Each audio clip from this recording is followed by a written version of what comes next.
The day the alien neighbors arrived, everyone in Oak Ridge felt the excitement before they even saw them.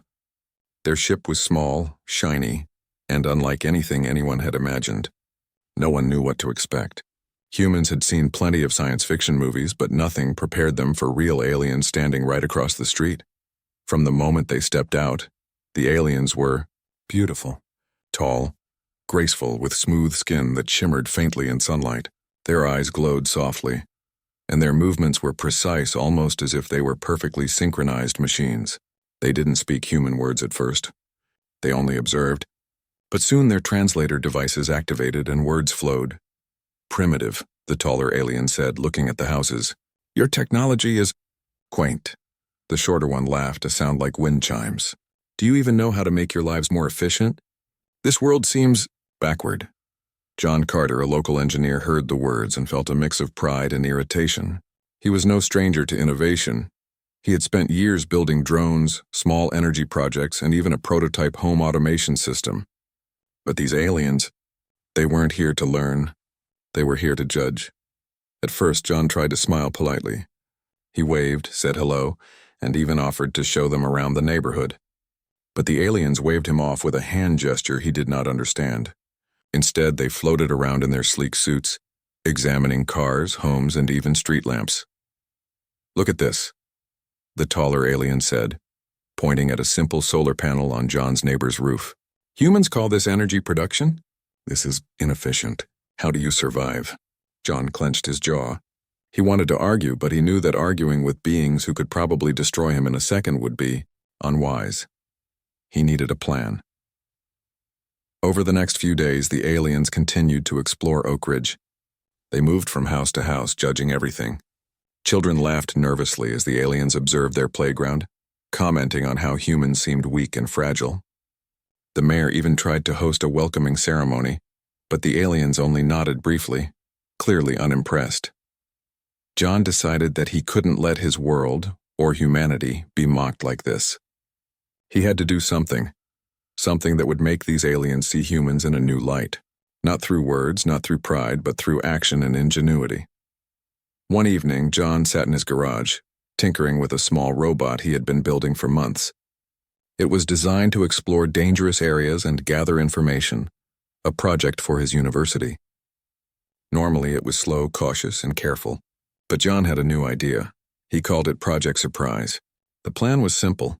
If the aliens thought humans were weak, he would prove them wrong. Not by fighting them, but by showing human creativity, problem-solving, and courage. The next morning, John invited the aliens to see his home lab, carefully avoiding the usual condescending phrases they used when talking to others. He guided them into his garage, where shelves were filled with tools, blueprints, and half-finished inventions.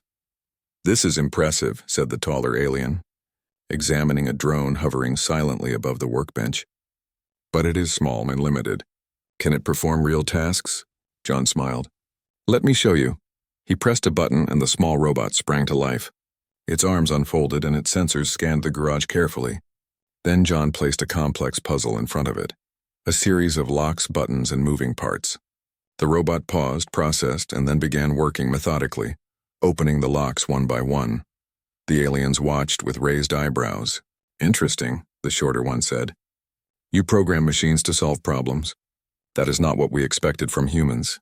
John leaned forward. "Humans don't just rely on strength. We rely on creativity, ingenuity, and persistence.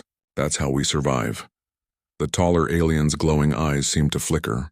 It tilted its head. "Persistence. Your species is unusual." Encouraged, John moved to the next stage.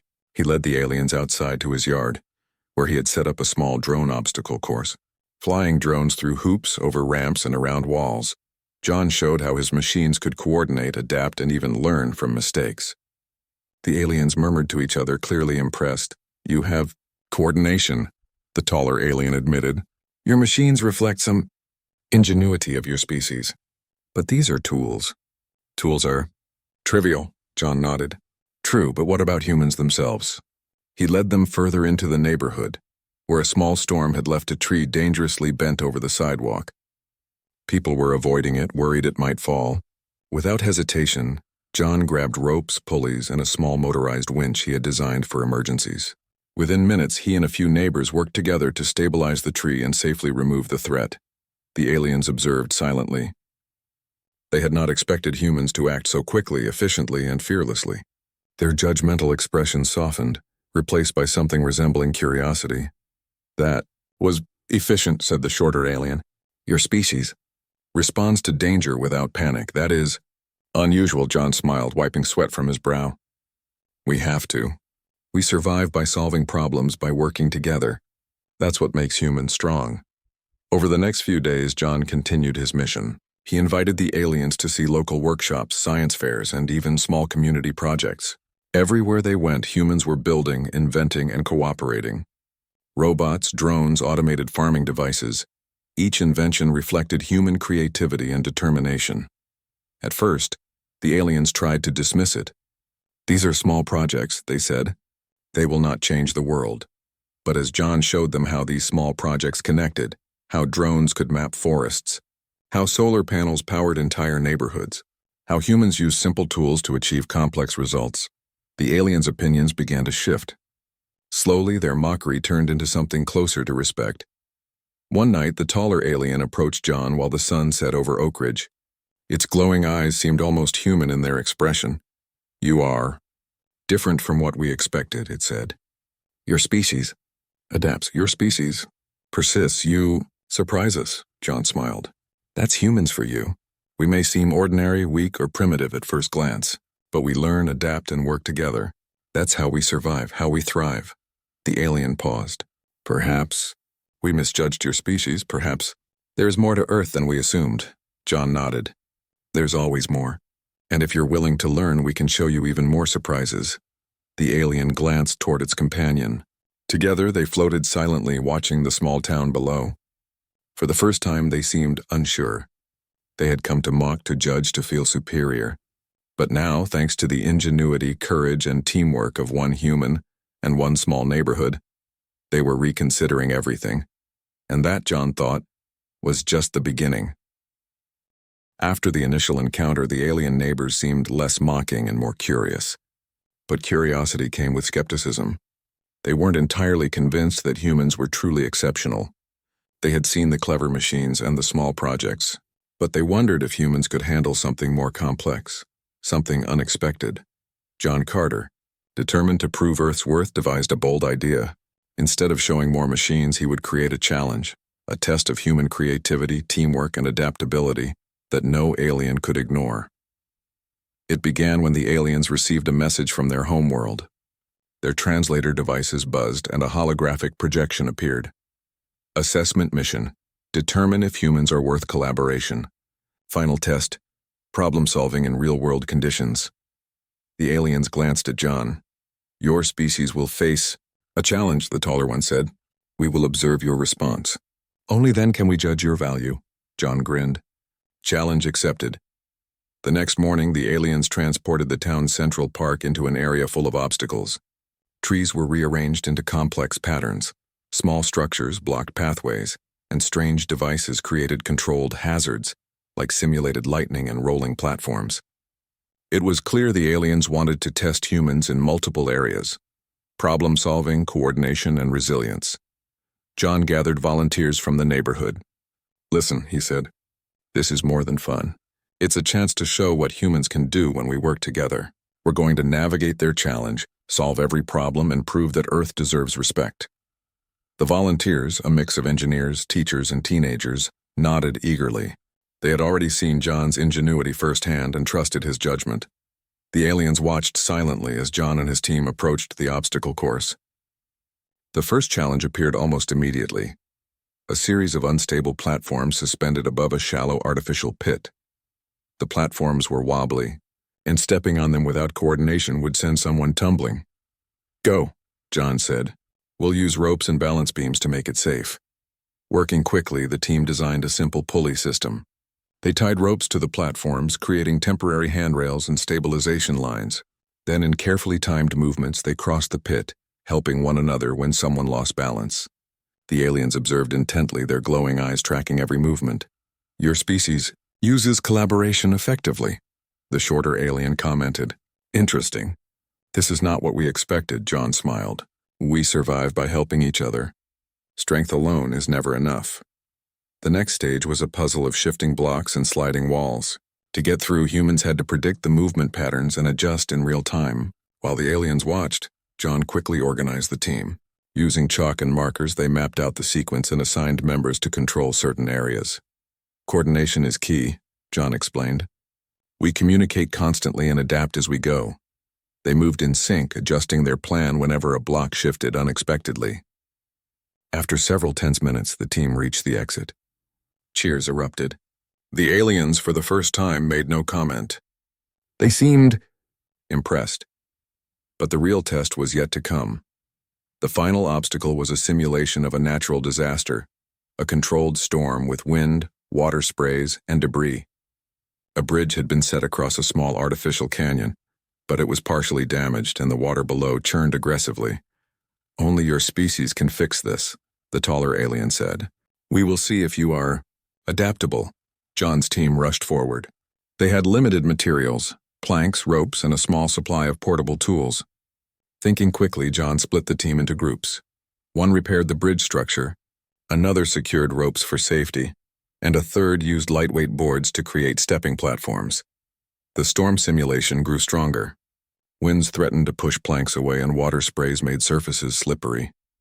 But John's team stayed calm, shouting instructions, supporting each other, and adjusting on the fly. One of the younger volunteers slipped and nearly fell into the water. Before anyone could react, John caught them and steadied the ropes. The aliens observed this act silently.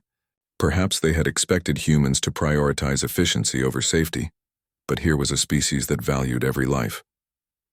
Finally, after tense minutes, the last plank was secured.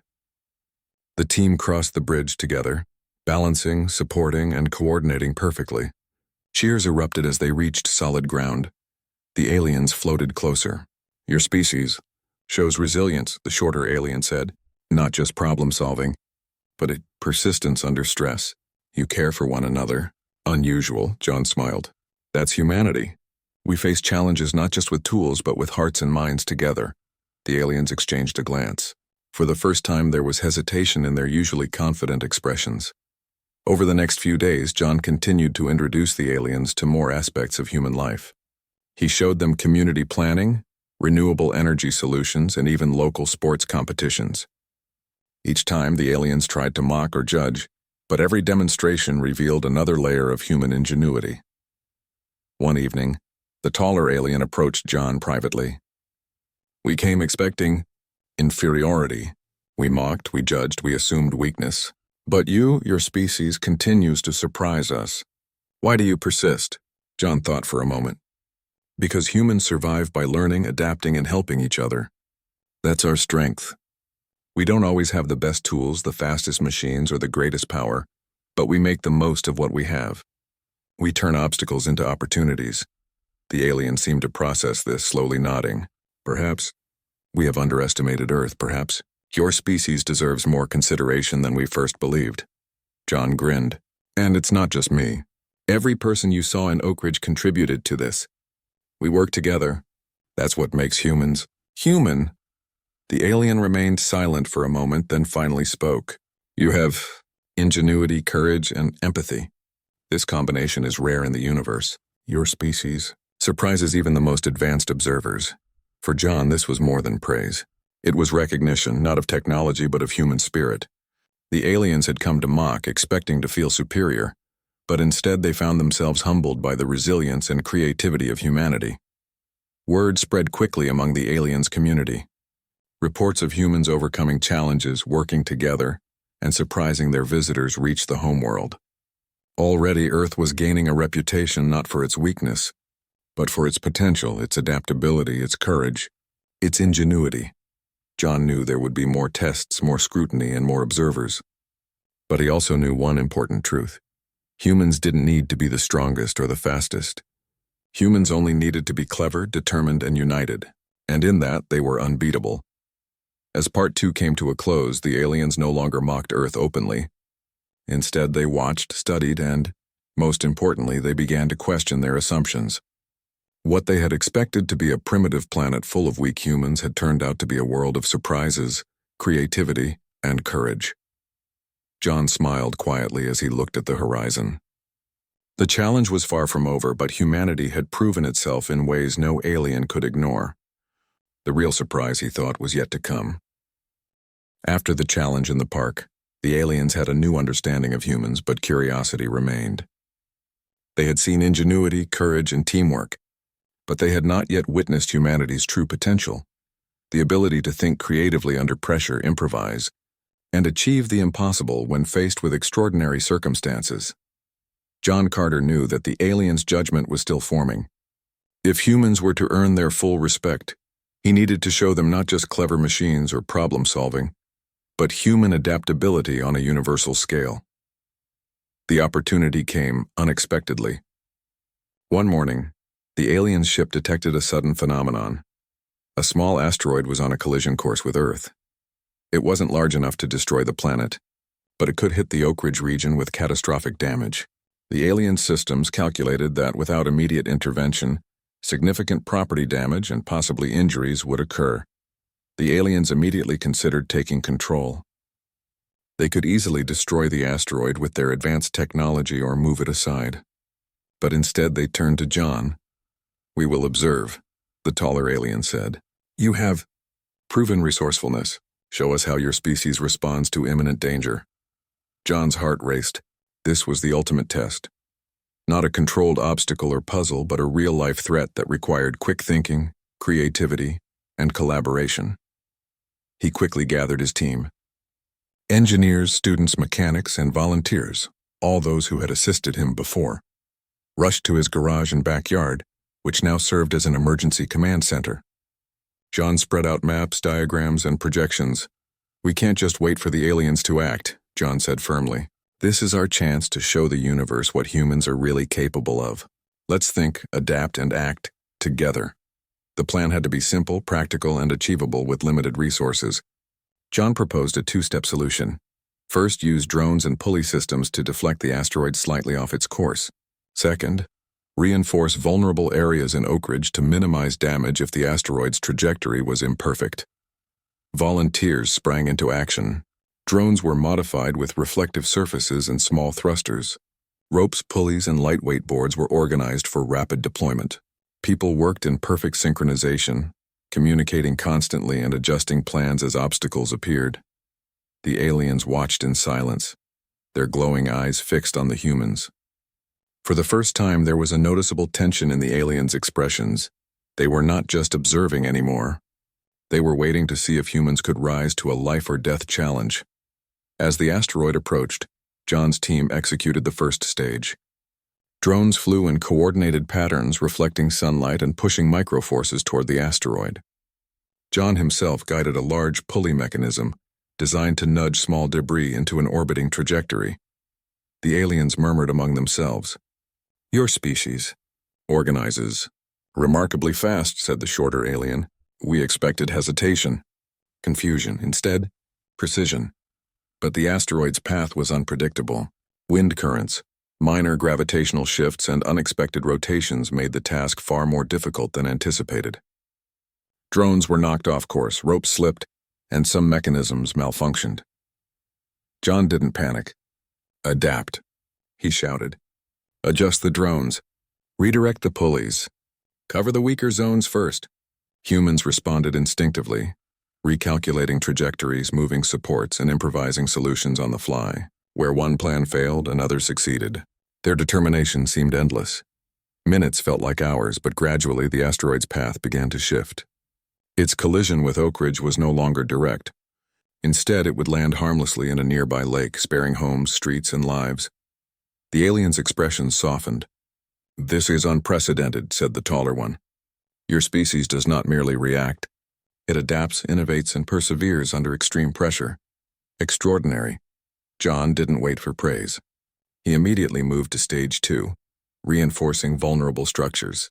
With boards, ropes, and simple engineering, humans created barriers, reinforced weak walls, and shielded key buildings. Children and adults alike worked together, following John's guidance. Even the aliens joined. quietly assisting by stabilizing structures and monitoring trajectories.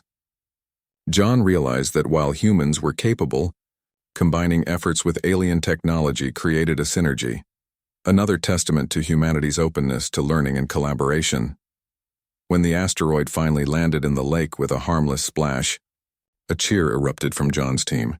Humans had succeeded where instinct, creativity, and determination were the only tools. The aliens floated above, silent for a moment, absorbing what they had witnessed. This is remarkable, the shorter alien finally said. Your species not only solves problems, but anticipates, adapts, and executes with creativity unknown to most in the universe. John nodded humbly. We may not have your technology, but we make the most of what we have. That's what makes humans strong. That's how we survive and thrive. For the first time, the aliens expressed something close to admiration. Perhaps Earth deserves more respect than we assumed, said the taller alien. Your species is resilient, creative, and courageous. The events didn't stop there. Word of the asteroid incident spread quickly, and soon, other alien observers from distant star systems began visiting Earth, not to mock, but to learn. Humans were showing the galaxy that strength isn't only about weapons or speed. It's about ingenuity, courage, and cooperation. John's role became a symbol of this new era. He led workshops, shared strategies, and collaborated with alien scientists to improve Earth systems, all while demonstrating that humans could adapt to, innovate, and survive extraordinary situations. One evening, as John walked through the now peaceful Oak Ridge Park, the taller alien approached him. Its glowing eyes reflected a mixture of wonder and respect. John Carter, it said slowly. Your species surprised us at every turn. We came expecting weakness. We found strength. We came expecting simplicity. We found complexity. We came expecting inferiority. We found potential, John smiled. We're just humans. We do what we have to do and we work together. That's all. The alien seemed to pause, then nodded. No, that is not just humans. That is exceptional. Your species deserves recognition among the stars. With that acknowledgement, the alien left, joining its companion. For the first time, the mocking and judgment were gone. Instead, there was respect, curiosity, and even friendship forming between humans and these once condescending visitors. John looked at the horizon, thinking of his neighbors, his team, and the countless small acts of ingenuity that had led to this moment. The aliens had come to mock humanity, expecting to feel superior. Instead, they had been humbled by the human spirit, the determination to survive, to adapt, and to triumph, even against overwhelming odds. He realized something profound. This wasn't just about Oak Ridge. It wasn't just about aliens. Humanity had proven something greater, that even in a universe filled with wonders and powerful beings, humans could shine through ingenuity, courage, and unity. And as the stars twinkled overhead, John knew that this was only the beginning. Earth had earned a place among the observers of the galaxy, not through weapons, dominance, or speed, but through the timeless qualities that had always defined humans: creativity, persistence, and heart. The aliens might have arrived thinking they would mock, but they left with a new understanding. They had learned what humans had always known, that true strength comes from unity, intelligence, and the courage to rise to every challenge. And in that realization, humanity had claimed a victory greater than anyone could have imagined, a victory that would echo across the stars, inspiring other worlds and other civilizations to reconsider what it truly meant to be strong, capable, and extraordinary. Oak Ridge returned to normal life, but nothing would ever feel ordinary again. The aliens became friends and allies, curious students of humanity rather than critics. And John? He continued to lead, invent, and inspire, knowing that Earth had taken its first real step into the galaxy, not as a primitive world, but as a civilization that could surprise even the most advanced observers. Because, in the end, humans didn't need to dominate or destroy. They only needed to be clever, brave, and united. And with that, the universe had no choice but to take notice.